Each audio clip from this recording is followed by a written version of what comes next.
I have to say that this is the first time I speak, at a conference about photograph and with photographer. I'm not sure I'm going to talk about hidden history, in fact, but we will see. So when months ago I was invited to this conference and asked what I wanted to talk about, I gave this title for my talk. Sisters, sisters, do you see what's coming?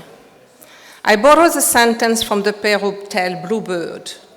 Bluebird is a wealthy and powerful nobleman who has been married 6 times to beautiful young women who have all mysteriously vanished. One day Bluebird announced to his 7th wife, again a beautiful young woman, that he must leave the palace.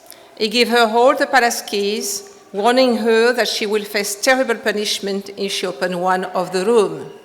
She opened that room, and she see the murder corpse of the Bluebird previous 6 wives hanging on hooks from the wall, and she see the room flooded with blood. When he come back, Bluebird understands that his wife, she has no name in the tale, has opened the forbidden room. As he about to slit her neck, she prayed to gain time and called for her sisters, Anne has a name, who perched at the top of a tower is watching for their brother galloping to their rescue. The young wife called out to her sister, Anne, my sister Anne, don't you see anything coming? To which the sister replies, I see nothing but sunshine and green grass, before shouting that she sees the brother arriving. The tale has been interpreted as a warning against female curiosity, but also the fact that when one insists on a secret, he invites others to want to discover what the secret is. It is the insistence of secretness that attracts the wish to uncover it. The second interpretation suits me. What crime patriarchal power must hide to continue to kill? The woman who discovers the secret must die, but she has a sister who is helping her by retarding the kill. The curious woman has no name. She can be any woman. The sister has a name because to underline that solidarity has a name. I see the exchange of an expression of love among women. One is watching, looking to protect the other. I made the question plural to express feminist love and a sisterhood that is not abstract, not all women are sisters, but grounded in the struggle for freedom, justice, and decolonization. Sisters are asking each other, do you see what's coming? Palestinian, Congolese, Sudanese, anti-fascist, anti-imperialist, decolonial, anti-racist sisters asking each other, do you see what's coming? How can we help each other see what's coming? I wanted to ask ourselves, how did we see what is coming? I thought of answering, sisters, I see a global counter-revolution led by revanchist patriarch, enraged by the fact that trans, queer, gays, indigenous people, black, Arab, Muslim, decolonial Jews are not only speaking loudly, but cutting them off, spoiling their party, and demanding what for centuries people have been demanding and fighting for, freedom, dignity, justice. Despite in many shapes, neoliberal authoritarianism, fascism, libertarianism, the current global counter-revolution share common goal, the defense of extraction, dispossession, private property, and racial patriarchal capitalism. They adopt all strategies whose objectives are twofold. One, to obstruct the development of social and political movement, and second, to stop their development and alliance, as we are witnessing currently with the repression against the global student movement for the end of settler colonialism in Israel-Palestine. Their tool, criminalization of dissent, censorship, Islamophobia, anti-Semitism, racism, transphobia, misogyny, moral panic, weaponization of anti-Semitism and women's rights currently are effectively what they are doing. As a reader of Aimé Césaire, George Jackson, and Angela Davis, among others, I have learned to look at the colonial roots of political conservatism and fascist formation in Europe. I agree with Alberto Toscano, who argued in his latest book, Late Fascism, that rather than looking for analogy from history, the European 1930s, we should see fascism as a mutable process, one anchored in racial and colonial capitalism, which both predates and survive its crystallization in Mussolini Italy and Hitler Germany. Drawing especially on black radical and anti-colonial theory of fascism, Toscano makes clear the limit of associating fascism primarily with a kind of political violence experienced by past European regimes. I could not agree more. The notion of shock return that César developed in Discourse on Colonialism, written in 1950, bring to light in which way settler colonialism contaminate democracy, inevitably. He talked about the colonial root of fascism when he talked about the shock in return. Nazism, to him, was a shock in return of colonial massacre and genocide. Though this assertion must be amended because European anti-Semitism predated colonization and Jews and Roms were racialized in pre-imperialist Europe, what I find compelling in César is an understanding of the double standard of European humanism, who matters and who does not, but also what matters and what does not. I want to quote him. We must study how colonization worked to decivilize the colonizer, to brutalize him in the true sense of the word, to degrade him, to awaken him to buried instinct, to covetousness, violence, race hatred, and moral relativism. And we must show how each time a head is cut off or an eye put out in Vietnam, and in France they accept the fact. Each time a little girl is raped, and in France they accept the fact. Each time a Madagascan torture, and in France they accept the fact. Civilization acquire another dead weight. A universal regression takes place, a gangrene sets in, a center of affection begins to spread, and that at the end of all these treaties that have been violated, all these lies that have been propagated, all these punitive expeditions that have been tolerated, all these prisoners who have been tied up and interrogated, all these patriots who have been tortured, at the end of all the racial pride that has been encouraged, all the boastfulness that has been displayed, a poison has been instilled into the vein in Europe, and slowly but surely the continent proceeds towards savagery. And then, one fine day, the bourgeoisie awakened by a terrific shock in return, unquote. I wanted to explore with you how women photographers help us see and understand what is coming, how their work shows that no brothers are coming to save us, that we have to save ourselves. But as I was thinking about this, and I wanted to explore this, I was parallelly looking at photos of my parents' archive, and I started to think that I could speak of a political education, a decolonial political education, that had taught me to see what is coming, though I don't always see it.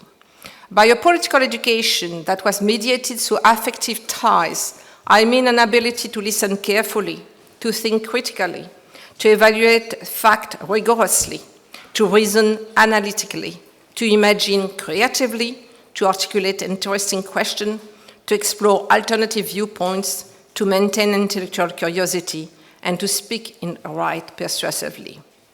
I will add a reasonable familiarity with history, literature, music, art, and culture, though that are not of my own culture, though I will have difficulty describing what is my culture. The education which has influenced and continued to influence my culture meant making sense of the world around me, understanding that the social world is a result of conflict and political choice among social forces, and thus could always be otherwise. It was about having simultaneous source of education: home, school, books, cinema, the island, the history of insurrection, of revolution, the struggle of emancipation. It was an education full of the potentiality that the process of decolonization carries: decolonial hope, dreams, emancipatory utopia. I could, I thought, with this image, talk of the counter-revolution my parents confronted. And I thought that sharing this project with you will help me to find, as a daughter, a tone for retelling the lives of a couple of anti-colonial communists and feminist activists, who live in a small island of the Indian Ocean, Réunion Island. Even before their death, my mother in 2012 and my father in 2016, I had thought of realizing something, a book, a documentary, a film, an exhibition, all of the above. I still don't know. Their struggle, intimately linked to the struggle of the people of Réunion for political autonomy from the French state in the 1950s to the 1990s, offered another narrative than what has been produced by the university or the media, which I thought was always reductive, framed within the French anti-colonial narrative, and I really say anti-colonial narrative, and communism streamed from Europe and the free world. I had convinced my father to give all his personal papers and those of my mother to the local official archive. They were the only institution that had the means to preserve them. I had then to turn to a French colonial institution to preserve the archive of an anti-colonial couple. It shows how much we were lacking autonomy, and we still lack autonomy. Taking photo. Quite early, I had started to take photo. I asked for camera for my birthday. I even received a small filming camera that my father had brought back for me from East Germany. I remember filming with it, but everything has been lost, the camera and the film. When in 1962, my father invited the filmmaker Yann Lemasson, who had realized a film about the drawing of Algerian children living in French prisoner camp during the Algerian War, to come to Réunion to film the electoral campaign led by Michel Debré, a former prime minister, sent to the island to crush the anti-colonial communist movement. I watched how they film and what they film. And I learned about also the strategy. Yann Lemasson pretended first to be an admirer of Debré, accepted in his entourage. He filmed their meeting and their racism. Once he had enough rushes, he switched to the anti-colonial campaign. The conservative was furious and swore to forbid the film release. The team was in fact thoroughly searched upon leaving the island, and their material says. The rush, meanwhile, traveled by boat, hidden among boxes of pineapple jam. The French government censored the film, called Bitter Sugar, for 10 years. It was a lesson for me in the power of image and the importance of producing counter-image and counter-text to challenge colonial racist representation, and also a lesson in the necessity to develop strategy to avoid censorship. I dreamed of becoming a film editor and a professional photographer, but none happened. Yet I remained passionate about film and photography. When I wrote in anti-imperialist and anti-racist activist journal, I was always attentive to the image being used. When I became one of the editors of the feminist weekly Des Femmes in France, the choice of image was central. A new feminist critique of the image was emerging, and the visual culture of feminist protests became fundamental. We were not inventing anything. Prior social, anti-colonial, revolutionary feminist movement had all been careful about creating a visual culture. Color, banners, image, logo were language. As one of the feminist protests in the 1980s, I remember we were all dressed in green. In Réunion, a red flag, rather than the French flag, announced a zone of protest. When my mother died, I insisted to speak at her funeral and later at my father's funeral. I wanted my own word to be heard publicly, to tell the people that had gathered by thousands in the cemetery the word of a daughter who wanted to remain faithful to her parents' struggle, and who wanted to thank them publicly for what they had taught her and for their unconditional love. I was not an Antigone. Nobody had forbidden the burial of my father or father. I rather identify to an avenger. I had in mind the title of historian Laurent Dubois' 2004 book, Avengers of the New World, in which he traced the development of the Haitian Revolution that led to a complete reshaping of the political landscape in the Caribbean. Haiti independence stabbed at the heart of an inhuman economic system that spread across several continents, uniting the old and the new world. I love the idea of avenging, not in the sense of retribution, but of radically transforming the world, of creating a new terrain of relation, indicating a new potentiality. I will be the avenger of a woman and a man who had been insulted, defamed, and threatened because they fought for right until their death. I wanted to publicly say to those who had remained silent when my father was attacked, beaten, and jailed, when racist cartoons in newspapers show him as a perfidious and devious Asian who naturally lies and deceives people, I see you. And I wanted to say to those who had been on their side, who had been their comrade, their love for you sustained them. Their love for you never faltered. Before going further, I want to start a PowerPoint, an image. You will see, I'm not going to comment them because, as I say, it's the first time I'm sharing this picture publicly, so I'm a little intimidated, and I'm not very sure. So anyway, alors, voilà. I see, I have to, boom, boom, yeah? It does not, okay. Sorry. Then I have to do two things at the same time. Laurence and Paul Vergès met in Paris. At a very young age, my mother, the daughter of a midwife and a pharmacist, who played a role in the resistance against the Nazis, joined the French Communist Party and its cultural program. After the war, she worked for an Hellenist scholar, Jean-Pierre Vernant, and lived the life of a young communist woman in Paris. My father, who was born in Ubon Ratchathani, a city in northeast Thailand, of a Vietnamese mother and a Réunionese father, grew up in Réunion. At 16, he joined the Free French with his twin brother, Jacques, and reached London by boat. He was parachuted in France behind enemy lines and fought with French partisans. After the war, he returned to Réunion, where his father, a leader of the anti-colonial struggle, was campaigning. During the campaign, my father was arrested and accused of murder by the French colonial power. He was taken to France to be judged in Lyon.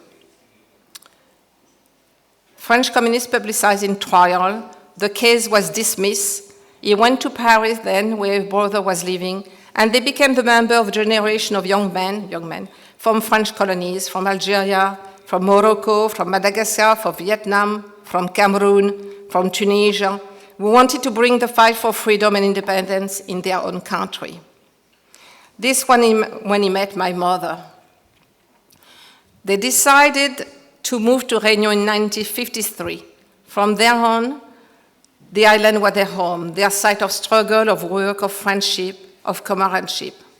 Though none was born on the island, both embraced the island and never thought of leaving. Nostalgia was totally foreign to them. My mother never showed a sign of melancholy or of regret, nor my father. It was as if their life had started when they decided to join Réunion anti-colonial struggle. In 1959, my father and his comrade founded the Communist Party of Réunion. This is just my father when he was beaten at one point. He was in a... My mother joined the Communist Party and the Union of Réunion Women, created before the Communist Party, but sharing its goal, democratic and political autonomy from French state, in other words, a sovereignty short of independence. The Cold War was going strong, notably in the Indian Ocean, where the US, the UK, France feared the loss of their domination with the independence of India, Egypt, Madagascar, Tanzania, and the struggle in South Africa, Mozambique, or Mauritius. Until the 1990s, repression in Réunion was fierce. Writing the word of autonomy on walls exposed you to jail.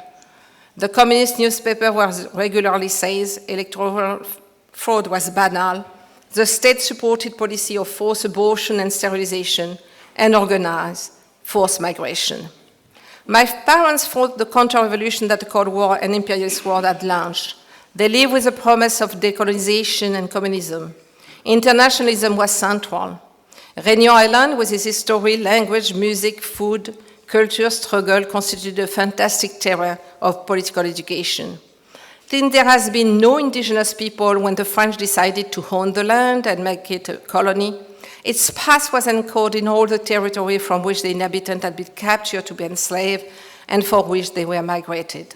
Madagascar, Mozambique, Tamil Nadu, Gujarat, southern China, France. There was never one origin. My parents taught me not only to see what is there, but also what is coming, how to read the emerging sign of authoritarianism, of imperialism and racial capitalism. I learned to see what is under my eyes, but has been so normalized that I did not really see. I learned to distinguish between the knowledge taught at school and the one I receive at home. I could love French literature and history and be able to understand that the way they were taught erased other literature and history, especially those of Réunion and of the Indian Ocean. I was taught about French river and mountain, but nothing about the plant, the river of the island.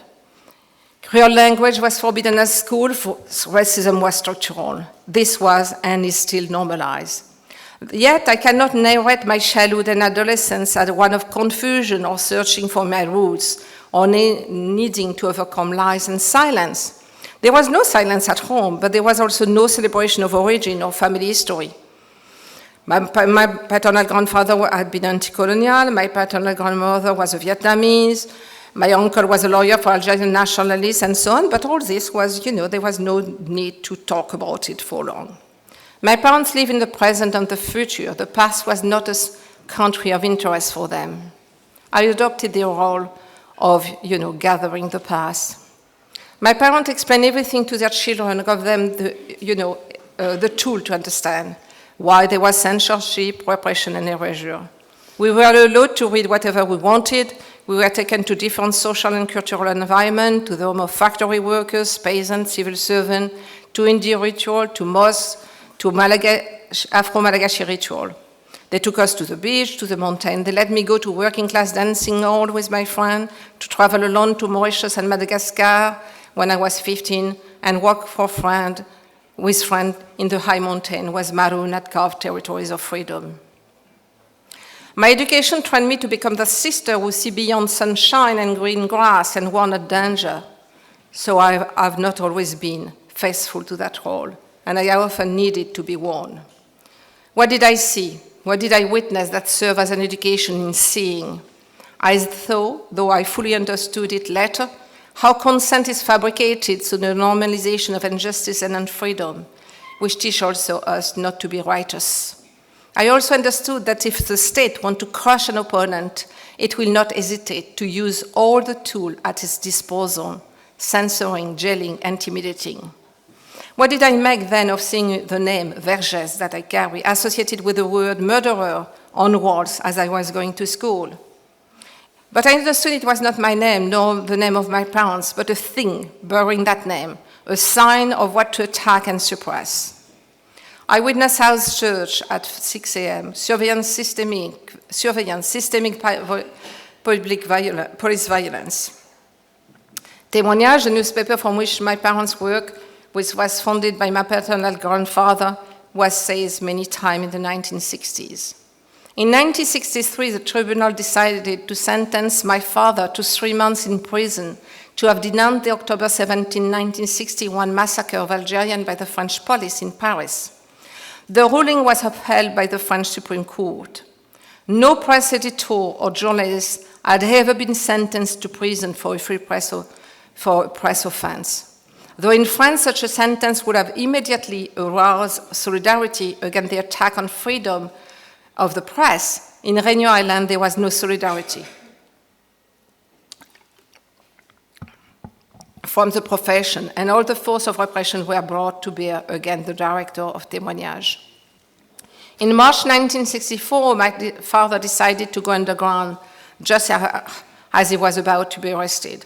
As he was underground, he was also charged by the State Security Court with undermining territorial integrity because the journal had published articles in favor of autonomy.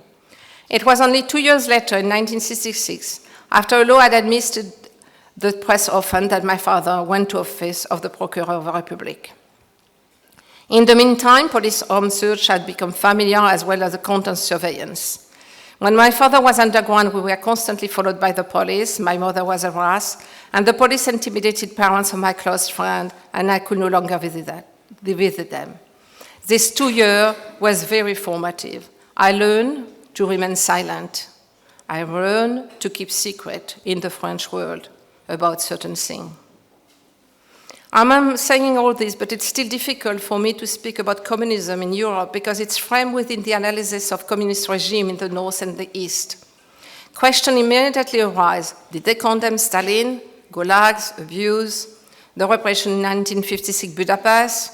In which way this communist was complicit of repression, censorship, dictatorship, and lies. Aimé Césaire, a reference in decolonial thinking, resigned from the French Communist Party in 1956, denouncing its paternalism, its ignorance of racism, its incapacity to understand colonization. Frantz Fanon, another icon of decolonial thought, was very critical of Marxism and thought that the French left, including the Communist Party, not only did not understand the Algerian national struggle for independence, but denied the existence of an Algerian nation and people. This led to a lack of curiosity about anti-colonial communism in the global south, its transnationalism, its dream. It does not explain why communism appealed to agricultural workers, a cleaning woman, domestic women, factory workers in a small island.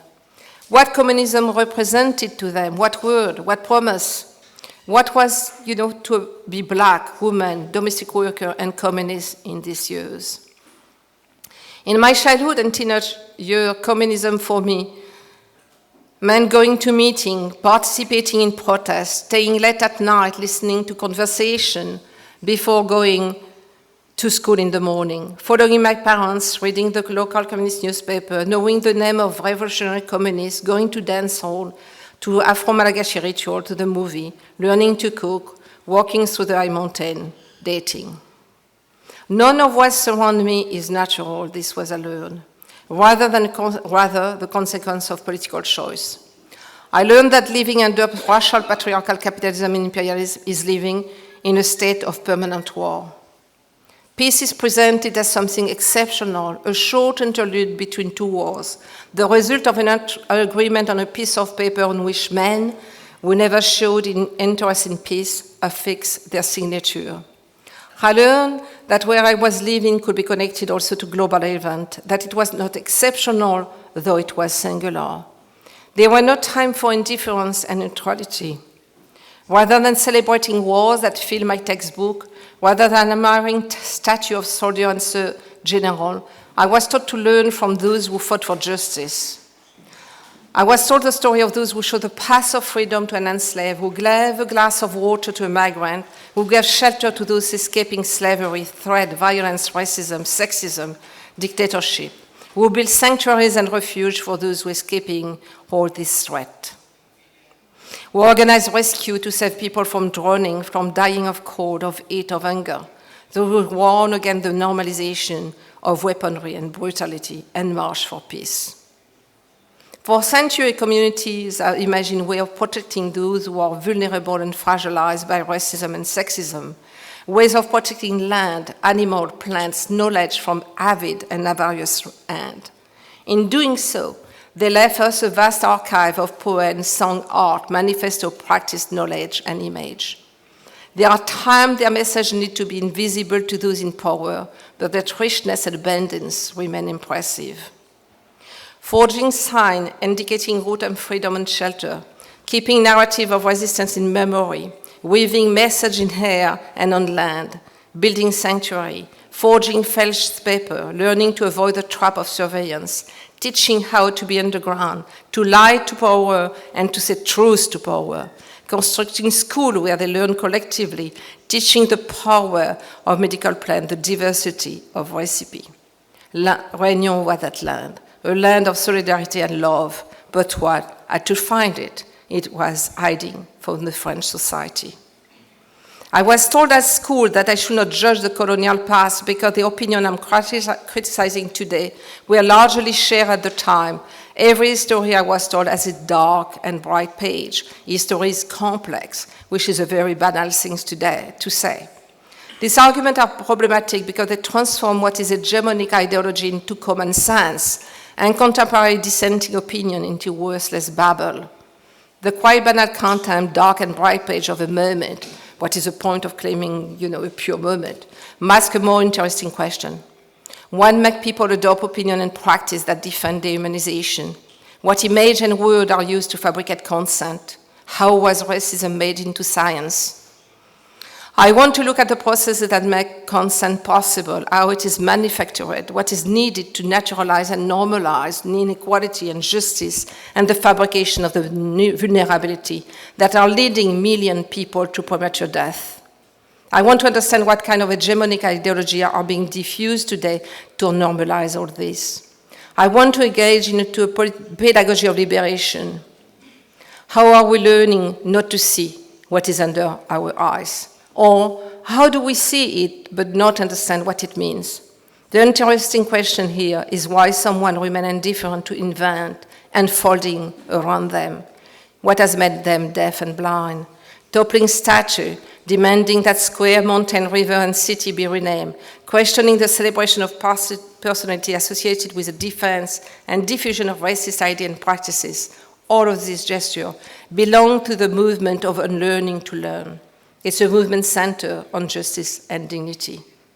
We work with entangled temporality. The past, which has not been repaired, we still live with the many damage and wounds, psychic and physical, land being stolen, world being depleted. We have to repair the present, and we have to repair the future, because we know that if we don't act now, the life of future generations is being threatened. We have to imagine a place that we can inhabit without being under the threat of dying, a place in which one can breathe.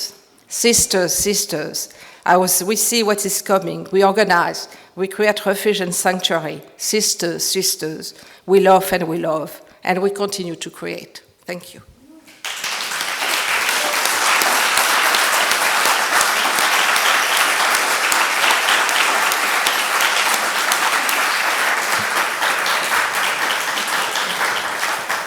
Thank you very much, Françoise, for this extremely generous presentation, which of course included photographs from an archive that is personal and political to retrieve this well-known saying, used to be the title of an article of second wave feminism, which I know you have criticized in decolonial feminism, but it's we're not going to talk about this now because we're in the context of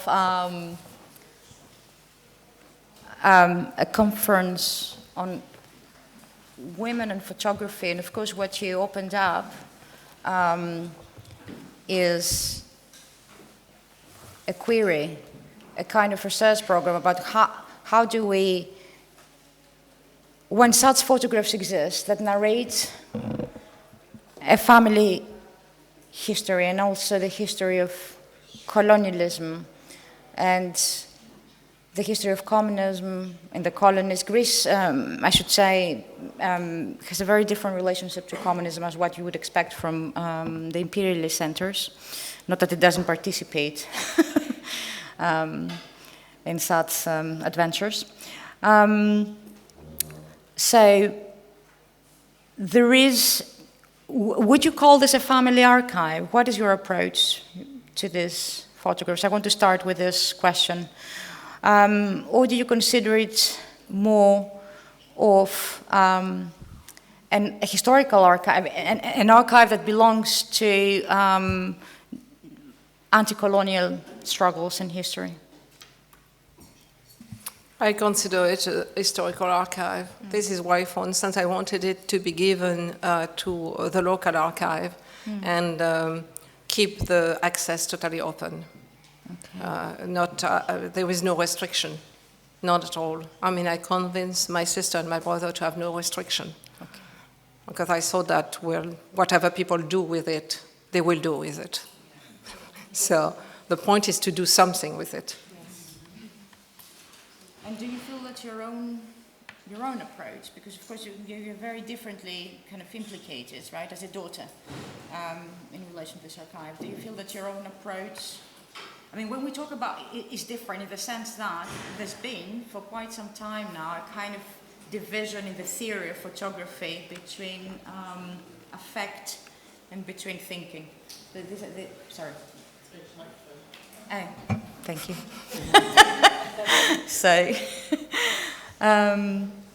So I said, for those who didn't hear, that there's been this kind of like divide in the theory of photography between affect, between emotions, between and kind of what we would call thinking, as if this would be separate. And of course, you being a daughter, I mean, for you, this is a personal, it's a family album almost, right? So how how do you position yourself in relation to those photographs? I know it's a very abstract question. Do you love them? Do you love these photographs in a way that, you know, a researcher couldn't do or wouldn't do? I love the story that this image says. I love that. I love my parents. Yes. I have a difficulty finding the tone as a daughter. I don't want to be too emotional, and I want also to be enraged. And I want to be objective, but nonetheless to also give facts. So I constantly navigate between all this. And as I say, for instance, I absolutely insisted to speak at my parents' funeral, and at my father's funeral, I wanted to be the last to speak. I left all the official, give their speech and some comrade, but I insisted, I said, I will be the last to speak. And that was, something very specific for me. That was, it was not, I was not talking about Daddy, but it was to talk about him as a daughter. Yeah, I mean, this is why. What is the position of daughter in the political history? What is that? Because I am also, I write about decolonial activism, I write about decolonial theory, but also this is a life. So it's also to move to that and to keep at the same time. There is something, when I say I don't want to be, I read a lot of biography written by women by daughters of activists. And I can say there are, this is a generality, but nonetheless, like two genres. One is about, they neglected us. Mm-hmm. Their struggle was more important than their family. The other is, there is also three. The other, I have to find my own voice because otherwise my voice will be, muted. And the third one is to build yourself against. Mm. And I'm attracted to none of this. So I don't want to say that, they lie to me or whatever. Because for me, they had a life outside of me. They had absolutely a life outside of me that I have absolutely no clue about. I don't know what it is. First they met before I existed, and they had their own life. And this life I will never know. So I'm not talking about their story. I'm talking in a way about my story by telling that story. Because this is not the voice of my mother nor my father. It's mine. Do we always impose our own voice on photography? No, but the fact that, for instance, for me, when I look at my own picture, with this very specific frame, it's no longer, okay. I think. Okay, I don't know. No, you can try. Okay, what do I do? I don't know, because I'm a mark user, but I can try. You seem to have it. No. Something has. Okay, what? It works here, but it's not going to. Okay. So you see, this is really like the kind of picture that were in the 60s, right? The frame. And the fact that I wanted to take picture as I was, I don't know, this is during my father when he was underground, so I must be 12. So. And I had no idea of archiving or, whatever, but I constantly felt that I had to take picture. So there was something nonetheless which was playing for me, because also what was surrounding me was total censorship. This was still, I'm not, I'm not like 100 years old, but French state is quite colonial. So my point is, there was something I wanted to keep. And, Absolutely, but I also, censorship is a major issue, which I would very much like us to discuss, because I think it's extremely prominent today, as you know. There's you would hardly call it it's a censorship. Greece, of course, because it had, it had more than one dictatorship, and of course, but what we see now is that censorship is very much part of so-called democracies. And so we kind of, we're embedded, I would say, in censorship, which is very punitive. So I think that the photographs, the documents, the archive, the historical archive, soon enough we'll need to kind of start rereading it through our own fundamental experience of censorship, which I know is quite different depending where you're based, but we totally have like, I would say, a kind of global emergence of censorship and of course self-censorship, which I think you also mentioned in your talk about how we learn to remain silent but because we know what they're going to do to us. Yeah, but the silence also was strategic. There are things you don't say. There are things you don't say. You just don't say. Not because they will, because they won't understand and there is no, you don't have, to lose your time. But mostly what we are saying about censorship and weaponization, which is, for me, it's also when I was starting by the first part of my talk, which would have been about the current global counter-revolution, of course it harked back to the kind of censorship and weaponization that existed during the Cold War, in the global south. So, I mean, it was suddenly like, oh my God, this is, like there is an echo about that. So how to tell the story, not that it happened already before, but how do we effectively that nonetheless it bring, light to what we are living today. Because it was very violent. I mean, the French state, as you do know, waged war against, independence in Cameroon, in Madagascar, in Vietnam, in Laos, in Cambodia, in Algeria. I mean, none of this, and today New Caledonia. I don't know if you follow the news. Yeah. So it's, it's in a way, for instance, what is being said that the afterlives of colonization are still with us. We are still living, within the world that was framed by colonial slavery and colonization. You may be in a country that has not been a colonial empire. We have taken part in periods. Yeah. When I say we, I mean obviously the Greek class, the capitalist class, because this exists. Absolutely. And it's pushed aside in various parts of history. But I mean, we are all, the world has been shaped. The world, the way the North, why the North is so wealthy, it's not because of a specific talent of people here or, some kind of genius. It's also because they extracted things, for years. So, for me, it's how to understand, and recently I was asked to write a piece on the weaponization of anti-Semitism and women's rights, because I think also there is a weaponization of women's rights. What came to me right away, it was what I have lived when I was a child. Yes, there is, and I think in decolonial feminism we do use the word femo-nationalism that, of course, Sarah Harris kind of used to describe, to refer, I think, specifically to France and Italy, but it's something that is extremely familiar. I think it's familiar in all kind of like so-called liberal democracies, completely like weaponized.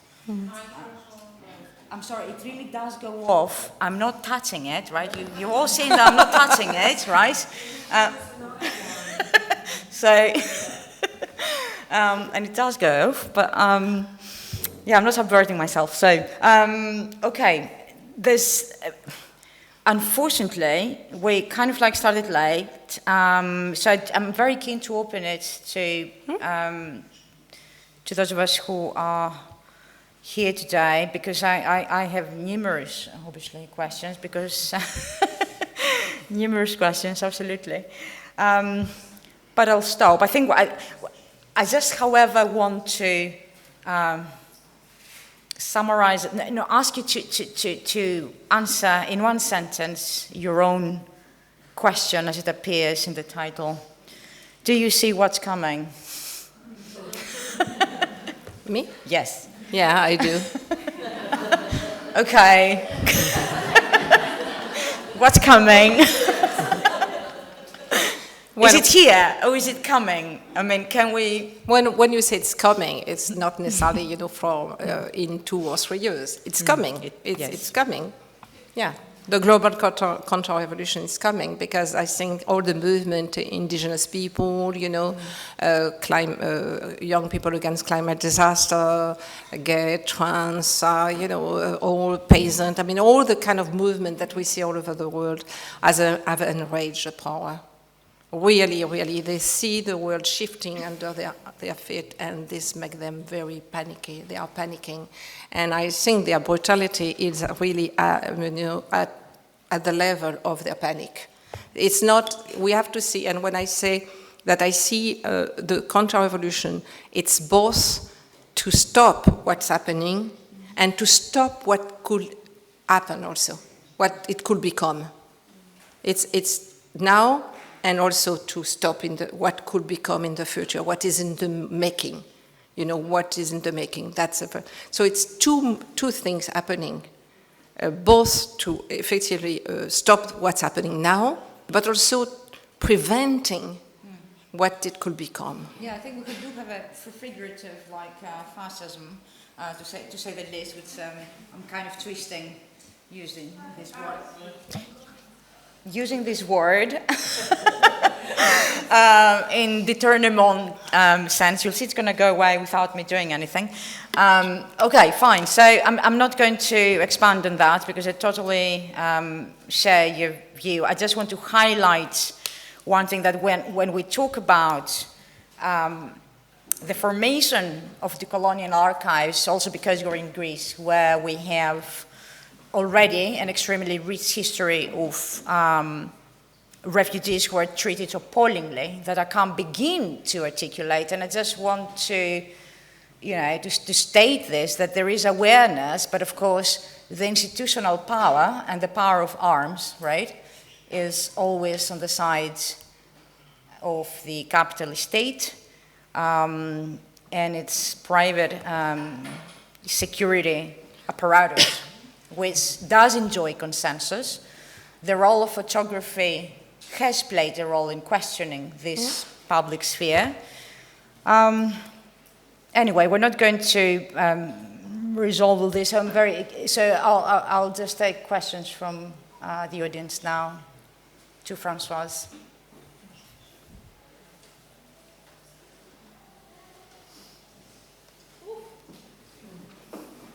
There's...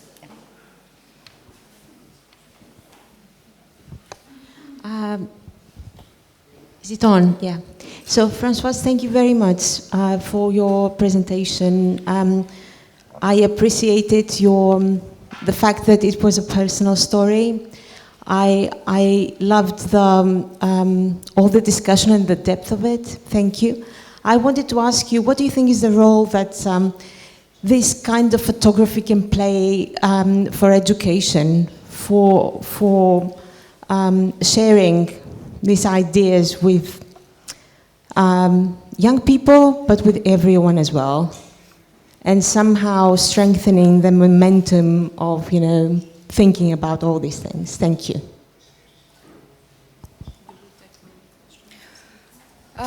We can do that because we're running out of time. So are there more questions perhaps, so Françoise can combine?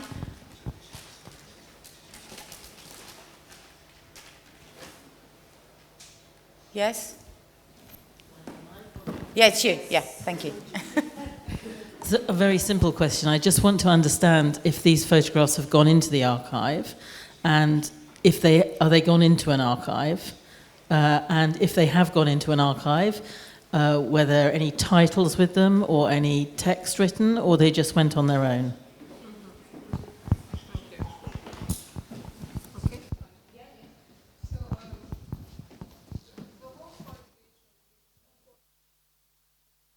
Sorry. The role for education, I mean, I would say there will be local and national, you know, because it's totally erased. It's erased very fast, very fast. There is a pacification very fast, you know.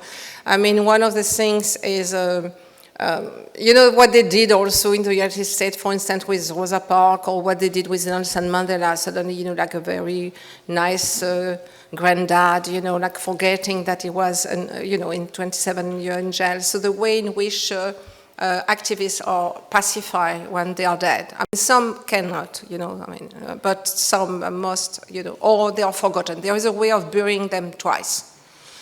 So I want this not to happen. So the role will be that, to remind that, and also for me, it's the beauty of the people fighting. I mean, the face of the people I see, for me, are absolutely also, I mean, they express incredible hope and joy. And this is, for me, extremely important also to show.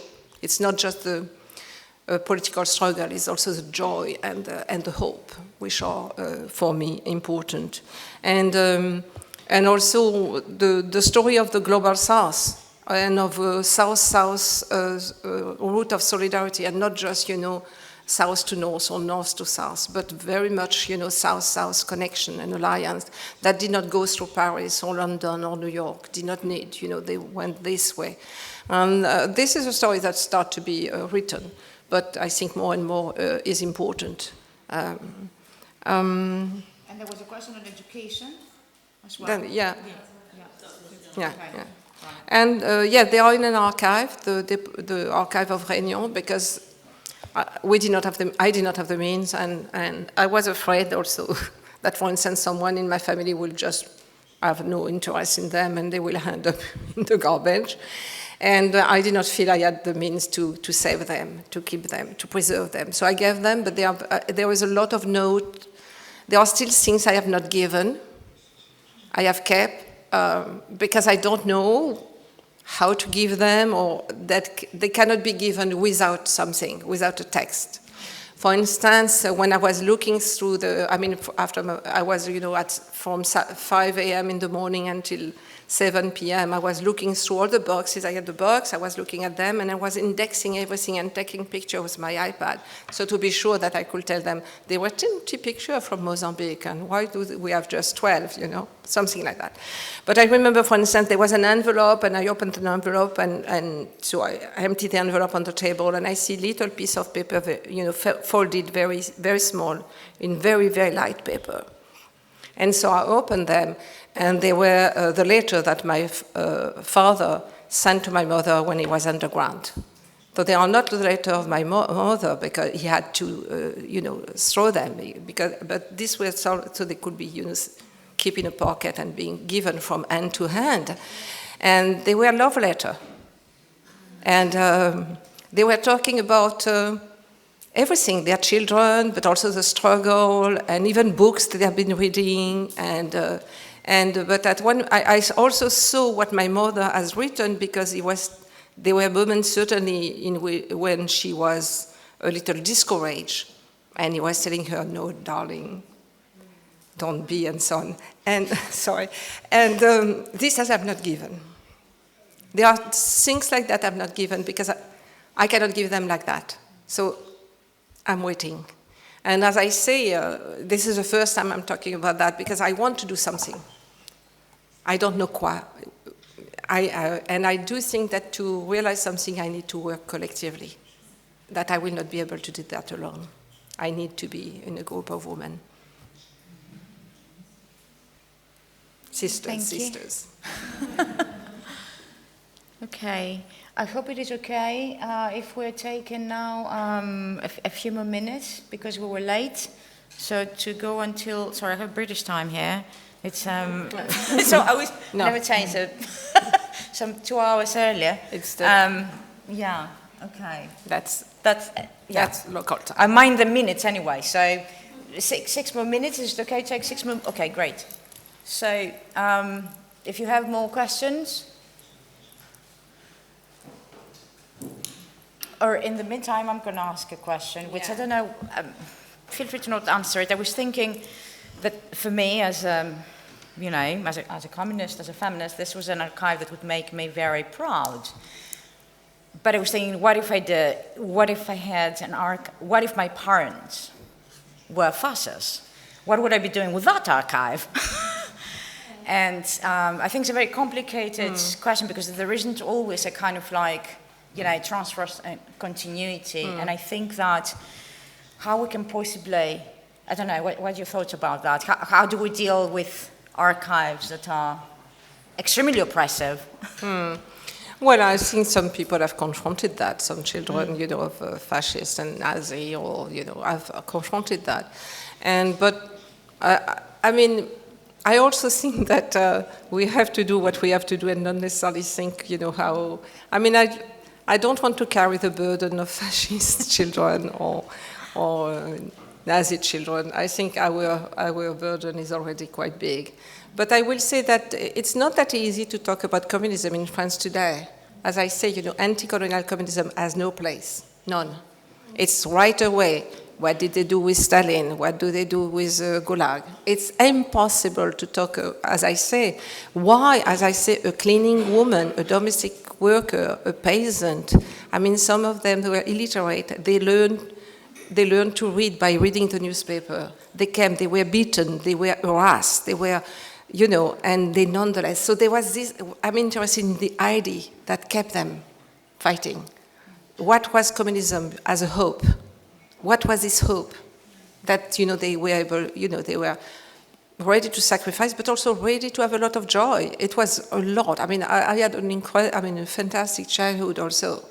So, and as I say, we were taught that what happened to us was not about us, personal. You know, like, so there was no trauma. I mean, if the police was arriving at 6 a.m., it was not because they wanted, you know, like, it was about effectively the fact that they wanted to harass and also to terrify the children. We were, for instance, one of my brothers was very young, was like 6 years old, and he was interrogated by the police because they were thinking he's young, he's going to talk about, did you see your dad? But we really, and we learn also to be autonomous. We learn to be autonomous. So I will say what the difficulty for me is to find the right tone.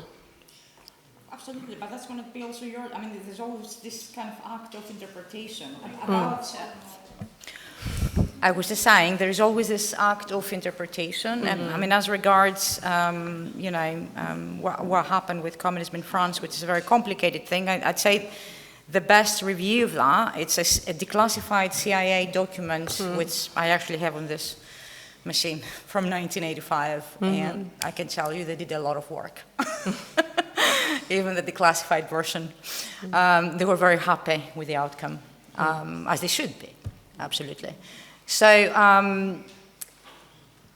yeah, I don't know if there's...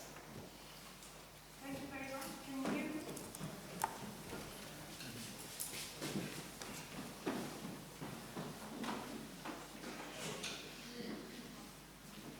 Thank you very much.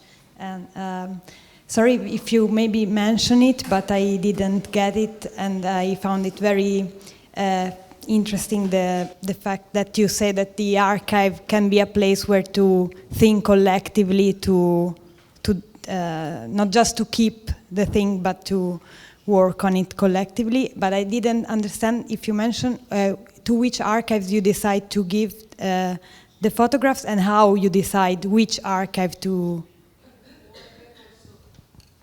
I gave also the note I found from, you know, a political meeting, not just public meetings, but also, you know, like the political bureau, or the all the note of my mothers also as a feminist activist, all the note of my father, letters, you know, a lot of things, and the photo. What I have kept until now are more personal, their personal lives, that I don't want them, since we decided to have, there is open access, I want in fact to do something about them before giving them.